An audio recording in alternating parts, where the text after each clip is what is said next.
Today we're talking about the 3 most critical documents you need in your business to make sure you actually last and turn this thing into a career. Specifically in this video, what we're going to talk about is the most important things to have to ensure you can run a business and achieve all the goals that you've set for yourself. The first one, and it actually pains me that we still need to have this conversation, but I know a lot of you out there still don't have a direct debit model set up. If you don't, it is on your action item list today. Go and find a direct debit company that suits your business model and get it set up as soon as possible. Get all your clients on it as soon as possible. Make this happen. As a business owner, you need to keep track of your income and make it easy for your clients to pay you. Jimmy in the gym, he takes cash and doesn't pay any tax. He reckons it's brilliant. If Jimmy was turning over $75,000 in Victoria in 2020, not being registered for PAYG tax cost him $45,000 in government support grants. The 35% tax rate, I think that's about a gap of, I don't know, like 30 grand that he missed out on. So I hope he saved all of that tax-free money over the last 5-10 years. Maybe Jimmy's not the best place to be getting your information from. So while you're letting Jimmy know about the money that he lost in his COVID support grants, just ask him how his real estate agent feels about him leasing a house with no provable income. Ask him how the bank feels about a mortgage, a car loan, anything that an adult might need to pursue their goals in their life without being able to show any income. Unless you've got a super high paying partner that you can lean on for all this stuff, good luck. So step number 1, go and get yourself a direct debit organized. You don't have to ask for money ever again once the direct debit's set up. If they don't come, they still pay. And your client agreement, which we'll talk about next, determines what happens in that situation. If you're relying on cash and bank transfer, you're giving all of that power back to your client. You're not running a business. People won't respect you. They'll test you and they will take advantage of the situation. Despite how lovely they are as people, it won't even be on purpose. It's just human nature. It's what happens. Number 2, create a client agreement. Client agreement is the single most important document in your personal training business. From a document standpoint, the direct debit system itself stands alone. The client agreement shows you're a professional and you run things as such.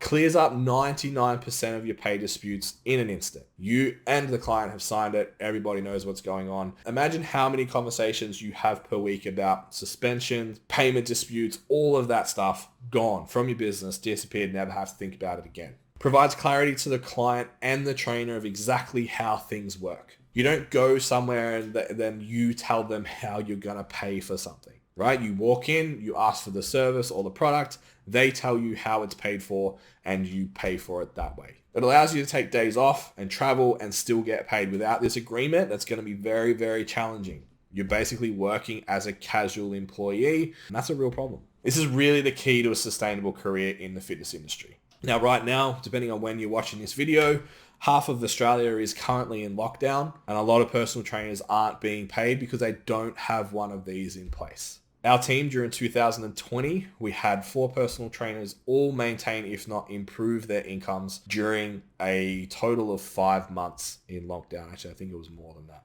This year, again, we've already had 2 and we've had exactly the same thing. Every single trainer has at least maintained, if not improved their income during those lockdown periods. Yes, some of them had to do a substantial amount of catch-up sessions, but they didn't lose any income. So at this point, we know we live in an environment where that's a potential, that it's out of our control, that a gym is going to close.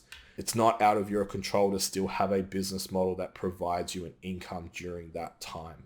The client agreement should contain the following: 24 hours notice to cancel a session, or payments still must be made. Cancellation of sessions need to be made up at the trainer's discretion. So if you cancel, there's no pause my payment because I didn't come this week, or pause my payment because I didn't send my check in. You pay, and then it's up to the trainer if they would like to catch up that session. Payments will continue through holidays, illness, and any other unforeseen breaks to be catch-up sessions to be made. If you break your leg, if your partner's sick, your dog's sick, COVID shuts down your gym, whatever happens, payments will continue through those periods. What the client can expect from their trainer, what the trainer can expect from their client, contact details, and a signature from both parties. Now, some things to be aware of. We talk about our personal training service as a membership, which includes personal training. If you guys are consuming lots of our stuff, we expect you guys to start to build a service that's just beyond this one-on-one time. You're not a whiteboard personal trainer that shows up and writes their workout on the whiteboard and then pisses off home. You have other resources, you're contacting people, you're doing check-ins, providing nutritional guidance, whatever it is you're adding to your service.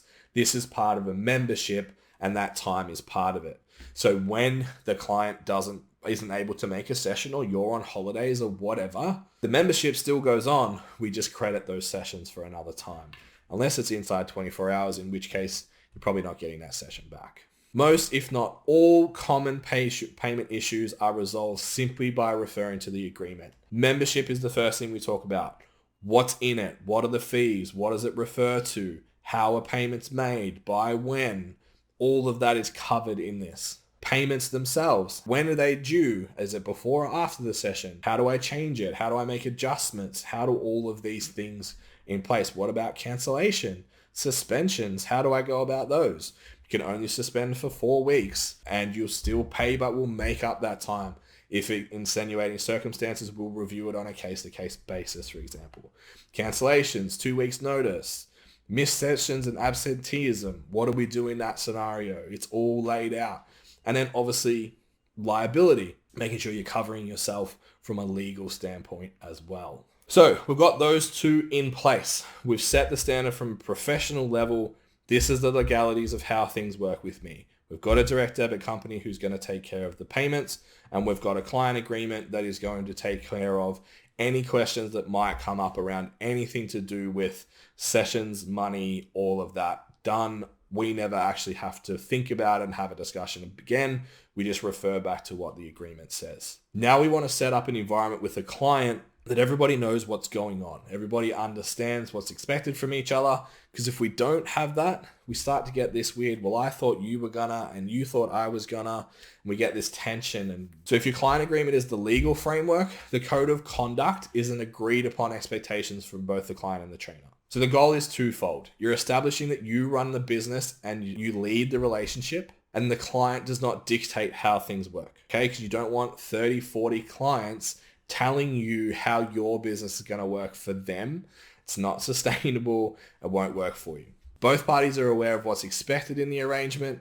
This prevents the trainer and or the client from becoming frustrated due to having different ideas of expectations. You can't be pissed off at clients that didn't check in if you didn't tell them when and how. Here's an example. So expectations of the client: complete check-in by 12:30 Monday. All areas of the check-in to complete on good or bad weeks. If you're unsure of how, what, or why to complete parts of your check-in, if you need to do so, ask questions. Questions and concerns to be raised in the weekly check-ins as requested. 12-week minimum term is based on the intellectual property of the contents of your coaching package and is non-negotiable. Okay, so from the start, we've covered everything that they need to know. If you're a face-to-face coach, it might be you'll show up on time. If you'll be warmed up, you'll be whatever. And if you're not, this is what happens. Expectations of the coach: check-in responses by Tuesday, close of business. If a check-in is complete, adherence is met, report feedback and or changes based on plans and outcomes. If the check-in is complete but not adherent, we'll work with you the following week, so we'll allow you to be more adherent with the plan. If check-in is incomplete, no feedback needs to be delivered. All posts, lifting videos, questions to be posted on Facebook throughout the week, and they'll be responded to during the check-in. If you have any questions or reservations about the coaching process, feel free to get in touch and let me know. The above is an example only that I use for my personal online service and we use across the board. We recommend you list any and all expectations you have of your clients and what they can expect from you. This can include things like warming up pre-session, remembering a water bottle, eating before a session. Think of these expectations as a chance to give clarity and avoid any future discomfort or conflict with your clients. If there's anything you're like, oh fuck, I've really got to sit down my client and have this conversation. I need to tell them to wear deodorant. I need to tell them that, hey, you can't walk in the door 2 minutes after your session starts and expect to squat straight away. These conversations need to happen first. Why these basic elements are important for a personal training business. When signing a client, have them complete the electronic direct debit form. You may be able to add your client agreement to the special conditions in this document. Alternatively, you can use Google form, Jot form, something that allows them to sign it online. This saves you the stress of chasing payments and saves your client the stress of having to open their bank account and send money your way every 12 weeks, 4 weeks, 1 week, whatever. Part of the onboarding in your welcome content. So it's before how to use your program. This is what we expect from each other. If you haven't already, get those in place right now and enjoy how much stress reduction it'll bring to your business, how much less bullshit you have to deal with on a weekly basis, how much time it will give you back, bandwidth it will give you back, creative energy, etc. is all not taken away from this crappy admin that no one wants to do, that really can be fixed just with a few documents. At the end of this, your clients will know what to expect, what rules they need to follow. You'll be saved from constantly explaining how things work, and your onboarding process won't take 6 weeks of answering the same goddamn question. You have it all laid out for them. It's ready to go. So if you want to learn more about setting up the ideal business model that's effective, efficient, and going to keep you in the industry for a long time and achieve all the goals that you want, go and check out episode 123. You can check it out on the Apple Podcast app, Spotify, or just in YouTube. We'll drop all those links in the comments below for you. Go check them out and build yourself a real business model and stop behaving like a retired handyman that's employed by your clients. Thanks for watching, guys. We'll see you next week.